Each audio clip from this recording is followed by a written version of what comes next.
Hey, what's going on, guys? Welcome back to another recap and review for Dr. Brain Episode 2. I'm sorry for the delay. I was supposed to put out this video yesterday. But one of the things that I've been disliking about Apple TV recently is that all their big shows and the two big ones that I'm covering, they all come out on Friday. So I'm also covering Invasion and Foundation, if you know about those other shows on Apple TV. And so they come out on Friday, and then this show comes out on Friday. And so it's just too much for me to, watch one episode and then record and then upload it and edit it, and then do another episode and upload, record, and edit. And then Dr. Brain just falls lower in the priority since those two other shows are more popular. That's just the way it is. But what's funny is that, out of all those three shows, Dr. Brain is the one that I'm most hyped for. I think it's the best. It's the best out of those three by far. And so Dr. Brain, so this will be a recap and review. So this will be spoilers for episode 2. How I do this is that I do a quick recap of the episode. We try to cover everything. Some things that I don't think are too important I may leave out. But if you think they're important, please comment them down below. And then I do my rating, give you the rating of the episode, and I do a quick little review. And then the most fun thing is that we go over theories, right? And there's a lot to talk about this episode in terms of theories, in terms of ending explanations, and some questions that we still need to have answered. And we can always talk about and theorize it down below. Love to hear your guys' theories if you have a lot of good ones. And so before we go into it, please make sure to like this video if you end up enjoying it. And please make sure to subscribe if you're new, as we keep up with all the new movies and TV shows like Dr. Brain. And let's just get into it. I also want to state before we go into this that, I'm not Korean. I don't know Korean. So I'm probably going to butcher most of these names. So if you notice that it's bad, like if my pronunciation for these names are that bad, comment down below if you know their exact pronunciation. I'm just too lazy to go to Google Translate and figure it out. But I'm going to try my best, all right? So the episode begins with Sawan. How do you say that? I'm pretty much just Sawan. Right, so Sawan, who's our main character, right?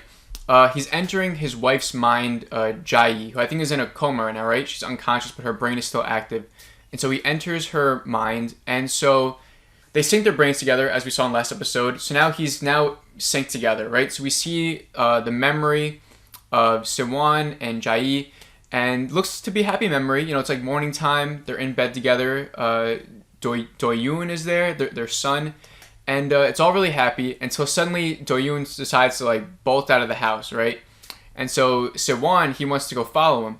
So he gets up, he wants to go follow, but then Jae stops him and says that Do-yoon is safer away from him, right? So then once she says that, everything around him changes. And everything becomes blood red around him. I think he's standing in blood too. The wife backs up. And this thing that it really reminded me of the movie Possession. If you ever watched Possession, I watched it recently. The one scene where she just starts acting crazy.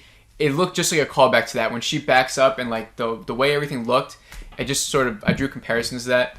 And so, dude, the cinematography, especially in this part, but in the episode as a whole, is off the charts. It's amazing. It's so good. And just this scene right here was mesmerizing. It was engaging. It was insane. It was so well done. Some of the best, one of the best moments I've seen any TV show ever. I think it was that good. I was so hooked into that scene. I thought it was really well done. And so then Jae turns into an older version of herself, and she starts pleading to Sawan to go and find their son. So Sawan gets out of the sink. He's able to back out. He realizes that he's not only seeing Jae's memories, but also her dreams, her nightmares, hallucinations, some hidden desires. And so he realizes that this could be really, confusing and dangerous for himself as well. So he decides to not use any other living human being until he finds a solution to this. So then we cut to Jaeyoon, who's the police investigator, and her partner. They visit Sawan's home. They accuse Sawan of killing his wife, of murdering her, and killing her lover, Junkie. And so then it's revealed that Jae tried to commit suicide, or at least that's what the show wants us to believe. I'm not fully on board that Jae, actually want to commit suicide. Obviously, that's probably what it is, but I wouldn't be surprised if there's a twist to find out that she didn't actually try to commit suicide. Maybe it was someone else trying to kill her, or maybe it was someone, who knows. And so the police are sort of upset that Sawan hid this information from them about the suicide. And after this, he continues to get more glimpses of Junkie and Jae's life together. They obviously had some sort of relationship, as it's confirmed in this episode. And then this is when he realized that the brain sync wasn't a total failure, as he sees it's going in and out of reality. We go in from one memory to reality. Sometimes they merge together into one thing. And I thought that was a really cool element for the show. I thought, that was pretty great. And then we see in one memory, Junkie and Jae are trying to convince Junkie's daughter, who I forgot her name, that Do-yoon has passed away. But she says that she just saw Do-yoon that morning. And so that was one like little memory in there that I thought was pretty important. And so at this point, Sawan contacts Kang Mu. Is that how you say Kang Mu? And he's the private detective who we saw in the last episode. And we'll get to him later on as he becomes a big part of the ending. But so he hires him because he's a private detective and he knows him as that, to help him find out more about Junkie and Jai's relationship, because he believes this information will lead him to his son, hopefully. So the memories start to become access easier for Sawan as we go throughout this episode. They visit Junkie's home, and like right away he knows the code for Junkie's home. And so they're standing in the hallway and he recalls the face of the murder. He's able to see Junkie's murder happen. And this is where they also find their son's cat, Micah, I think, or Micah. They find the body and it hasn't entered rigor mortis yet, which I think, I haven't looked it up, but I think I learned about it like in high school. It's like, it's not fully dead yet, I think, or something like that. And so I think it's dead, but like hasn't reached like brain dead levels. I sort of forgot. And so he brings the cat to the lab and he decides to do a brain sync on the animal. And so he performs the brain sync with the cat, right? I think this is where the show starts to get a little bit wacky, but I was a fan of the wackiness, but I could definitely see some people who are like, this maybe is a little bit too much for me. There's a scene where he not only gets to see some of the memories of the cat, but he also gets like the feline reflexes of the cat as well. So there's a scene where some kids hit a baseball towards him and he catches it like without looking, and he just catches it. And it's sort of, it was like a superhero thing, it was like a superhero scene. And I was on board with it, I mean, the story's already so out there and a little bit wacky, that something like this, it's something to where if they didn't do it, it's like someone would ask and be like, oh, I wonder, if he did it with an animal, what would happen? And this is what happened. So I was actually on board with the idea. I thought it was cool. But most importantly, so he sees now a memory of the cat, right? He sees a moment of Junkie's death, and he's able to see the car's license plate of who he believes is the killer. So he calls up June, who's the police detective, and he asks her to run the license plate. She still thinks that Sawan is the killer probably, but she decides to run the license plate anyway, right? So she calls him back. This is the ending now. And she tells him that the car belonged to Kang Mu Lee, who's the private detective who he hired earlier in the episode. And so he was a police officer turned private detective. And she says that he died a few days earlier and that his car was demolished.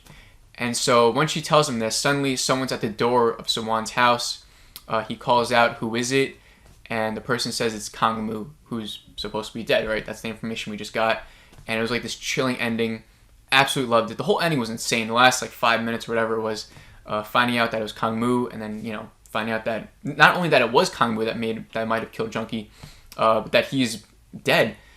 So before we get into it, I'm giving my rating for the episode. I'm giving it a 4.1 out of 5. I rated last episode 4.3. I do think that first episode was a little bit better, maybe because the runtime was a little bit longer, but this one was right up there with it. I think it was just as good. And usually second episodes of a series, it's like the first episode will start with a bang. Second episode, we go down a little bit. And, we're trying to figure it all out. I didn't think, this episode didn't hold back at all. I think they were going full-blown, it was so good. I usually expect second episodes to not be, that good. Sometimes, the weaker episode of a series. But this one was such a great episode.